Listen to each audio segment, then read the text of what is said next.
Hi student, मैं Salaar Shah Khan, class 11 semester 2 class 11 semester 2 जो chapter है बसंती हवा।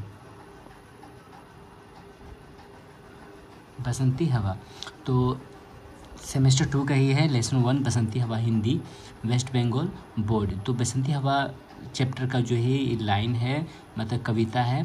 हवा हूँ हवा में बसंती हवा हूँ, सुनो बात मेरी अनोखी हवा हूँ, बड़ी बावली हूँ बड़ी मस्त मौला, नहीं कुछ फिक्र है बड़ी ही नीडर हूँ, जिधर चाहती हूँ उधर घूमती हूँ, मुसाफिर अजब हूँ, ना घर बार मेरा ना उद्देश्य मेरा, ना इच्छा किसी की ना आशा किसी की, मैं ना प्रेमी ना दुश्मन, जिधर चाहती हूँ उधर घूमती हूँ, हवा है हवा हूँ हवा में बसंती हवा हूँ, जहाँ से चली मैं जहाँ को गई मैं, शहर गांव बस्ती नदी रेत निर्जन जो है एक कविता है।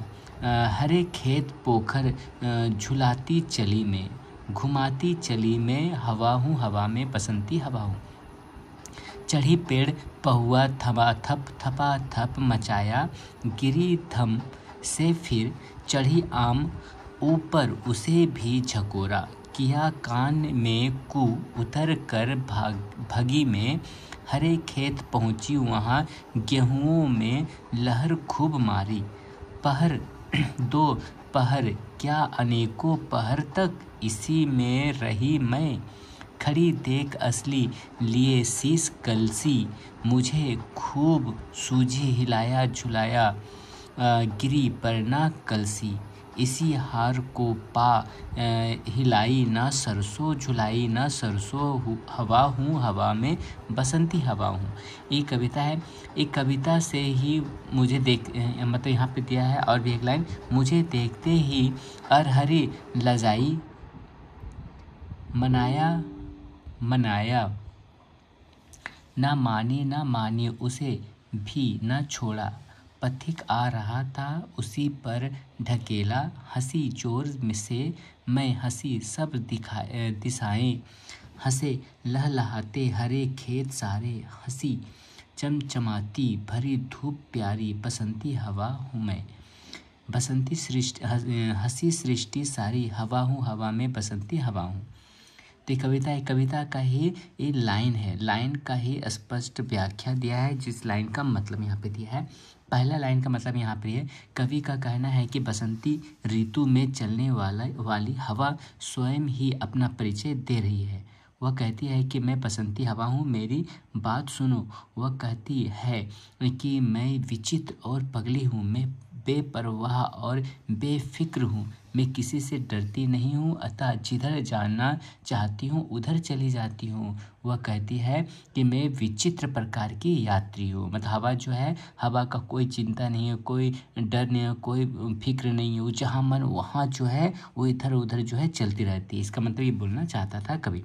दूसरा नंबर है, बसंती ऋतु में चलने वाली बसंती हवा अपना परिचय दे रही है। कवि लिखता है कि बसंत ऋतु में चलने वाली हवा कहती है कि मेरा कोई घर और ठिकाना नहीं है, बसंती हवा का कोई अपना मकसद नहीं है, इसे ना किसी वस्तु की इच्छा है और ना किसी बात की आशा। बसंती हवा कहती है कि ना तो उसका कोई प्रेमी है और ना ही उसका कोई दुश्मन, अतः पूरी आज़ादी से जिधर जाना चाहती है उधर चली जाती है। यही बसंती हवा का परिचय है।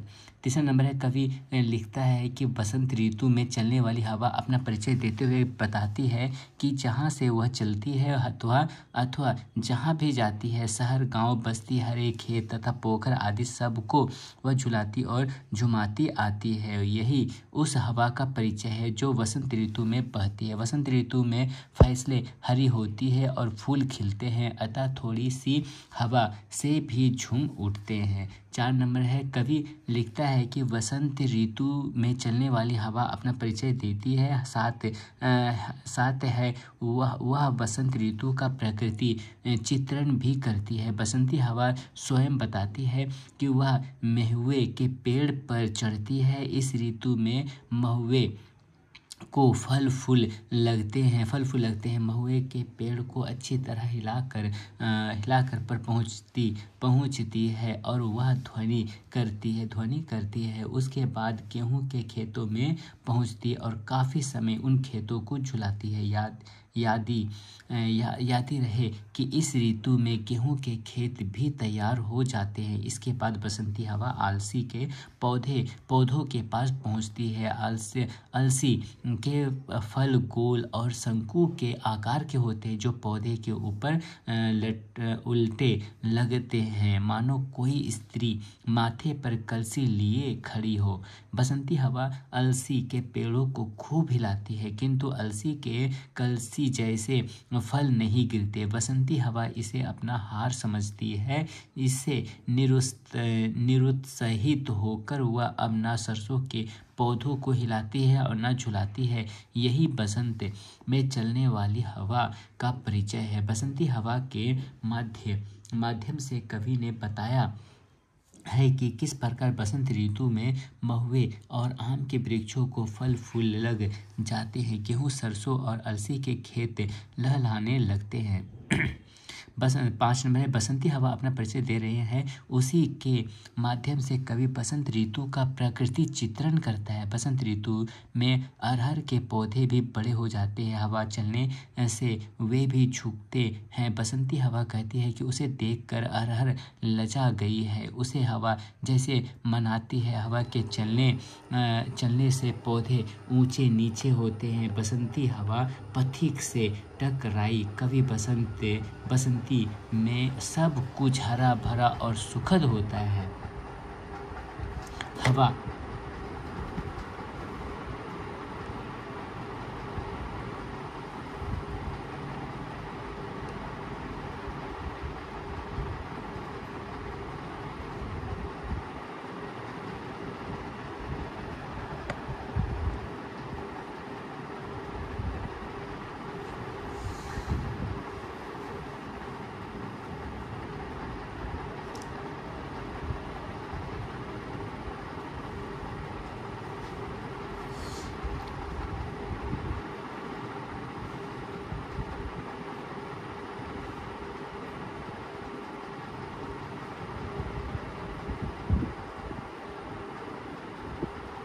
प्रश्न होता है, बस यहाँ पे सुखद होता है। उसके बाद यहाँ पे दिया है व्याख्या, मतलब इस लाइन का व्याख्या क्या है। व्याख्या दिया है, बसंती हवा कविता केदारनाथ अग्रवाल जी द्वारा लिखित एक प्रसिद्ध कविता है।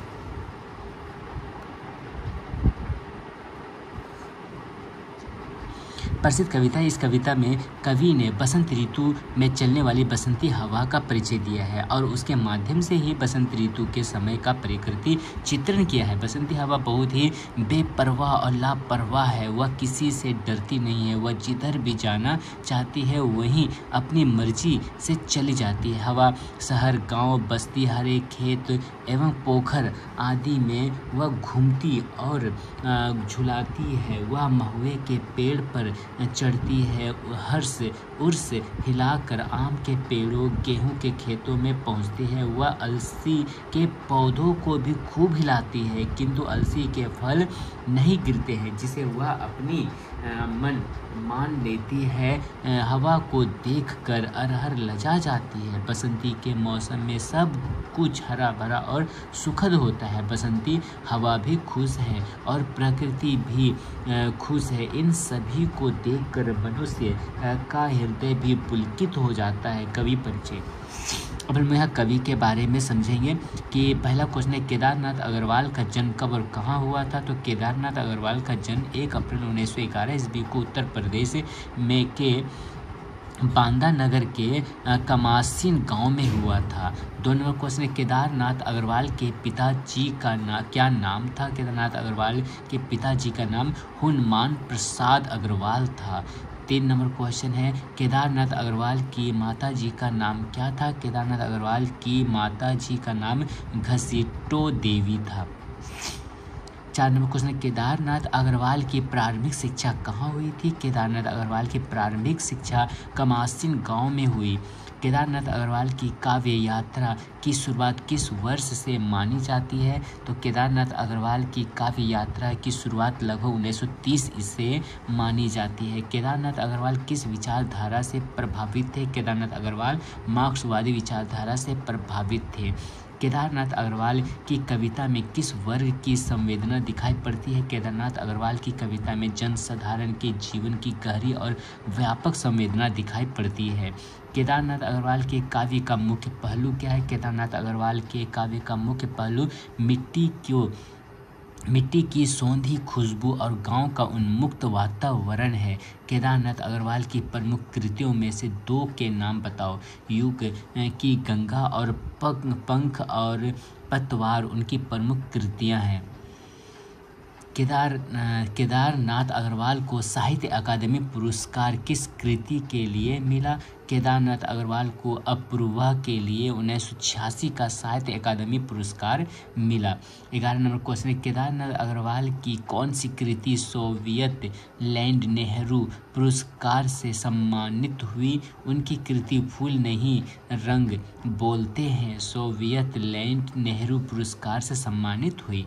केदारनाथ अग्रवाल के चाचा का क्या नाम था जिनके संरक्षण में उन्होंने शिक्षा पाई? उनके चाचा का नाम मुकुंद लाल अग्रवाल था। केदारनाथ अग्रवाल के पिताजी की कौन सी काव्य पुस्तक प्रकाशित हुई थी? उनके पिताजी की काव्य पुस्तक मधुरिम के नाम से प्रकाशित हुई थी।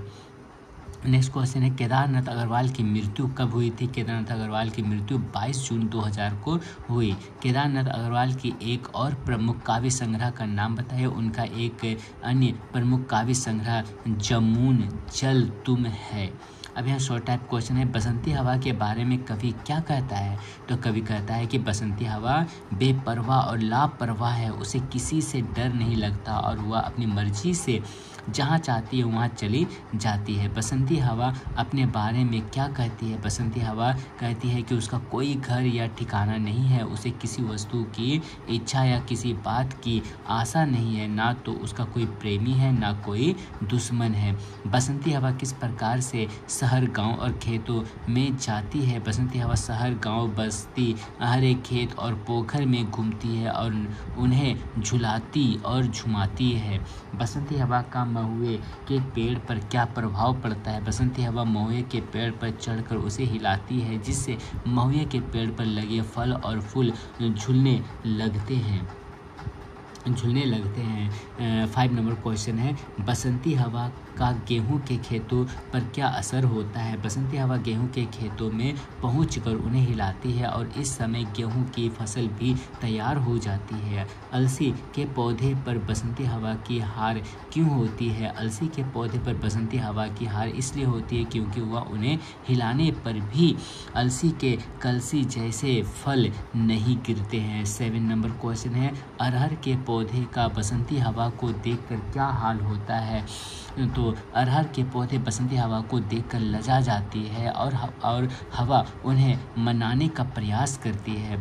8 नंबर क्वेश्चन है, बसंती हवा का कोई मकसद या चाहत क्यों नहीं है? बसंती हवा कहती है कि उसका कोई मकसद या चाहत इसलिए नहीं है क्योंकि वह न किसी से प्रेम करती है और न किसी से दुश्मनी रखती है। बसंती हवा का वसंत ऋतु में प्रकृति दृश्य को चित्रित करने में क्या योगदान है? बसंती हवा के माध्यम से कवि ने बसंत ऋतु में महुए, आम, गेहूं, सरसों और अलसी के खेतों का सुंदर प्राकृतिक दृश्य चित्रित किया है। 10 नंबर क्वेश्चन है यहाँ पर कि बसंत ऋतु को कवि ने किस प्रकार से प्रश्नन बताया है? कवि ने बसंत ऋतु को फूलों का मौसम कहा है, जहाँ हर जगह हरियाली होती है, खेत खुश होते हैं और हवा भी सुखद होती है, जिससे सभी दिशाएं प्रसन्न हो जाती है। ठीक, बसंती हवा कविता की कठिन शब्द यानी इसका व्याख्या हम लोग प्रश्न पढ़ेंगे। इसके लिए कठिन शब्द को याद रखना बहुत ज़रूरी है कि बसंती हवा का मतलब है वसंत ऋतु में चलने वाली हवा, अनोखी का मतलब है विचित्र, बावली का मतलब है पगली, उद्देश्य का मतलब है मकसद, इच्छा का मतलब है कामना, अलसी का मतलब एक तिलहन का पौधा यानी पथिक का मतलब राही, चमचमाती मतलब चमकती हुई। ये पहर का मतलब प्रहार। अब यहाँ लॉन्ग टाइप क्वेश्चन यानी कि जो कि 5 मार्क्स का क्वेश्चन आएगा। तो इसमें 1 नंबर क्वेश्चन है, बसंती हवा का वर्णन करते हुए कवि ने वसंत ऋतु के प्राकृतिक सौंदर्य को किस प्रकार चित्रित किया है।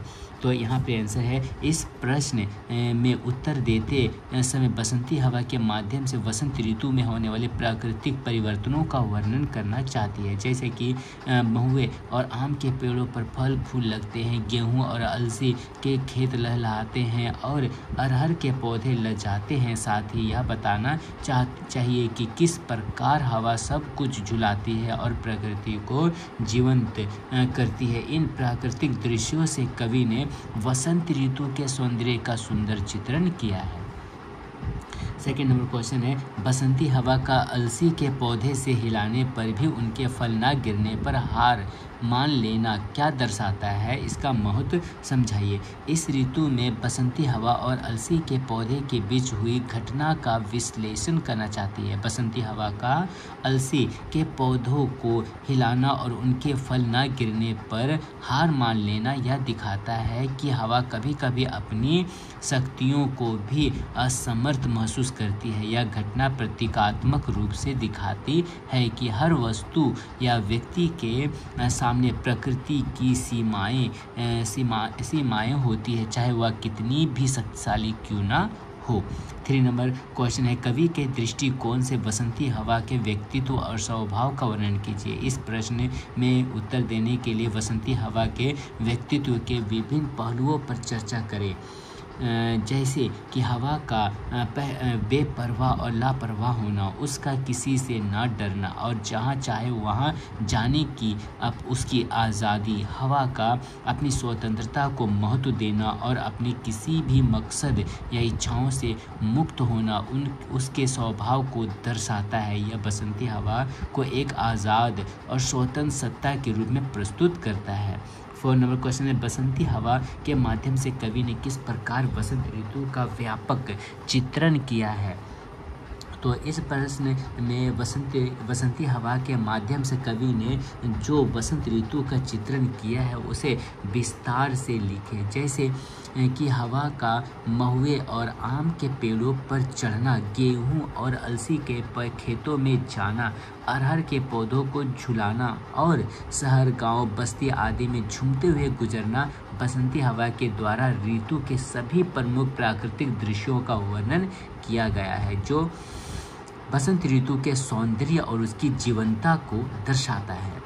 5 नंबर क्वेश्चन है कि बसंत ऋतु और बसंती हवा का मनुष्य के जीवन पर क्या प्रभाव पड़ता है, इसे कविता के संदर्भ में स्पष्ट कीजिए। तो इस प्रश्न में उत्तर देते समय यह समझाना चाहिए कि बसंत ऋतु और बसंती हवा मनुष्य के जीवन पर सकारात्मक प्रभाव डालती है, जैसे कि बसंती ऋतु में हरियाली और फूलों का खिलना मनुष्य के चित्त को प्रसन्न करता है और हर बसंती हवा को झूमना उसे सुख और आनंद का अनुभव कराता है। इस ऋतु में प्रकृति के साथ साथ मनुष्य का हृदय भी पुलकित हो जाता है, इससे जीवन में नई ऊर्जा और ताजगी आती है।